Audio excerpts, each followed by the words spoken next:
Hier, en fin d'après-midi, la parole est à la défense des 3 accusés jugés pour le meurtre de Bernadette Bissonnet. 3 accusés pour lesquels les réquisitions ont été particulièrement sévères.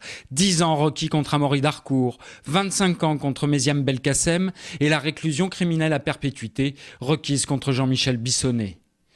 Pour le premier, son avocat a tenté de minimiser son rôle en demandant la requalification des faits. En réalité, il est apparu au cours des débats que la participation d'Amaury Darcourt se lie bien moins comme une complicité d'assassinat que comme en fait la participation d'un homme à des faits auxquels en réalité aucune part active ne peut lui être reprochée.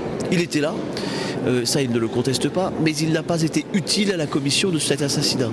Et donc en fait on doit plus lire sa présence et le fait qu'il n'ait pas arrêté ce processus criminel par la non-dénonciation d'un crime, et puis ensuite quand il est venu récupérer le fusil, comme la modification d'une scène de crime en ayant supprimé et déplacé le fusil qu'il a jeté dans l'Aise. Une requête acceptée par la Cour qui examinera donc 2 autres questions au moment de se retirer. De leur côté, Iris et Gérard Christol ont défendu leur client le verbe haut, tentant d'expliquer la manipulation subie par le laveur de carreaux. Méziam Belkacem a grandi sans parents. D'abord le père, Arki, est parti en France, l'a laissé, puis la mère a été remariée. Il s'est retrouvé seul à faire garçon de ferme très tôt, sans jamais aller à l'école, en avoir de sens dans sa vie qu'en étant utile pour les autres et en se conformant à ce que les autres attendaient de lui. Et toute sa vie a été sous ce signe-là.